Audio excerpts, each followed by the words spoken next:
नमस्कार, मैं जनमुक्ता श्रीओम गौतम। उद्धव ठाकरे ने एक बहुत ज्यादा विवादास्पद बयान दे दिया है रामलीला की दशहरा सभा के दौरान। दशहरा सभा में जो भीड़ इकट्ठी हुई थी मुंबई में, उसमें उद्धव ठाकरे ने कहा कि भारत के सीजेआई चंद्रचूड़ न्याय नहीं कर रहे हैं बल्कि बाहर जाकर न्याय की बातें कर रहे हैं। उद्धव ठाकरे ने कहा कि चंद्रचूड़ प्रधानमंत्री नरेंद्र मोदी के साथ में आरती करते हैं, लेकिन न्याय के मंदिर में वो न्याय नहीं करते हैं बल्कि पक्षपात करते हैं। ये हालांकि पक्षपात शब्द नहीं इस्तेमाल किया है, लेकिन जो कुछ उद्धव ठाकरे ने कहा है उसका मीनिंग तो यही निकलता है। उद्धव ठाकरे ने यह भी कहा कि अब तक उनके केस में तीन तीन न्यायाधीशों, मुख्य न्यायाधीशों के कार्यकाल पूरे हो चुके हैं, लेकिन उनको न्याय नहीं मिला है। ये आरोप लगाया है उद्धव ठाकरे ने।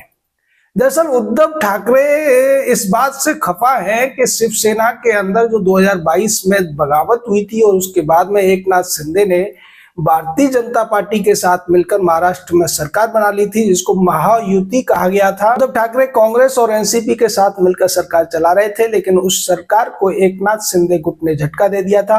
और चूंकि एकनाथ शिंदे के साथ में 2/3 से ज्यादा विधायक थे शिवसेना के, इसी वजह से जब पार्टी की टूट हुई तो असली शिवसेना के तौर पर सुप्रीम कोर्ट ने भी एकनाथ शिंदे गुट को मान्यता दे दी थी। लोकसभा चुनाव में भी एकनाथ शिंदे था धनुष बाण, जो कि शिवसेना का चुनाव चिन्ह था, उस पर चुनाव लड़ा था। जबकि दूसरी तरफ उद्धव ठाकरे की पार्टी या शिवसेना का वो गुट जिसको उद्धव ठाकरे लीड कर रहे हैं, उसको जलती हुई मशाल पे चुनाव लड़ना पड़ा था।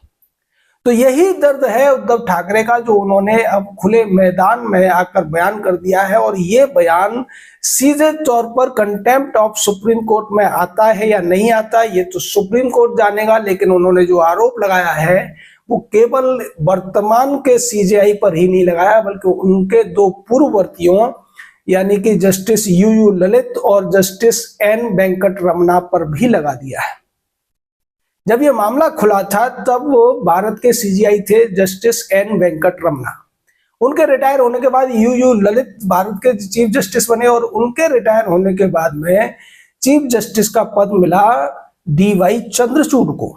अब जिस तरीके की बातें कल उद्धव ठाकरे ने किए हैं, वो निश्चित तौर पर सुप्रीम कोर्ट के ऊपर जो तोहमत लगाई गई है, जो आरोप लगाया गया है, उससे अब क्या इसके परिणाम निकलेंगे। क्या इस पर सुप्रीम कोर्ट सुमोटो लेकर कंटेम्प्ट का केस करेगा उद्धव ठाकरे के खिलाफ, या फिर इस मामले को हल्के में लिया जाएगा, क्योंकि आरोप जो लगाए गए हैं वो साधारण प्रकृति के नहीं हैं। उद्धव ठाकरे सीधे तौर पर यह कह रहे हैं कि उनके साथ जो हुआ है वो न्याय नहीं हुआ है और हम न्याय के असली दरबार यानी कि जनता के बीच आए हैं और आगे भी जनता के बीच जाएंगे। जनता ही फैसला करेगी कि असली न्याय क्या है। उद्धव ठाकरे को इस बात की दिक्कत है कि उनकी जो पार्टी थी उसके ज्यादातर विधायक एकनाथ शिंदे के साथ चले गए, लेकिन उद्धव ठाकरे ये भूल जाते हैं कि उन्होंने अपने पिता की विरासत को न केवल त्यागा, बल्कि उनके पिता जिन बातों का विरोध करते थे उन्हीं बातों को और उन्हीं विरोधियों के साथ उद्धव ठाकरे ने सत्ता के लिए हाथ भी मिला लिया था। बाला साहब ठाकरे हमेशा सोनिया गांधी और शरद पवार के विरोधी रहे और सोनिया को वो बहुत ज्यादा विरोध करते थे विदेशी होने और देश विरोधी कामों में लिप्त होने के कारण। लेकिन उद्धव ठाकरे ने सत्ता प्राप्ति के लिए, मुख्यमंत्री का पद हथियाने के लिए उसी सोनिया गांधी और उसी शरद पवार से जो गठबंधन किया, उसकी वजह से ये सारा मामला हुआ कि जो शिवसेना के पुराने शिव सैनिक थे, जो बाला साहब के नीचे काम कर चुके थे, जो बाला साहब को पहले भी आदर्श मानते थे और अब भी आदर्श मानते हैं, उन सब ने एकनाथ शिंदे के नेतृत्व में बगावत कर दी और एक बड़ा धड़ा टूटने की वजह से असली शिवसेना उद्धव ठाकरे की बजाय एकनाथ शिंदे के पास पहुंच गई, जिस पर मोहर लगाई थी सुप्रीम कोर्ट ने। लेकिन उद्धव ठाकरे को ये सब नागवार गुजर रहा है और इसी वजह से अब उन्होंने अब तक का सबसे बड़ा कारनामा कर दिया है, यानी कि सीजेआई को ही कटघरे में खड़ा कर दिया है, उनके फैसले पर सवाल उठा दिए हैं और उनको सीधे सीधे कह दिया है कि वो प्रधानमंत्री नरेंद्र मोदी के प्रभाव में आकर पक्षपात कर रहे हैं। अब इस पर सुप्रीम कोर्ट को सुमोटो लेना चाहिए।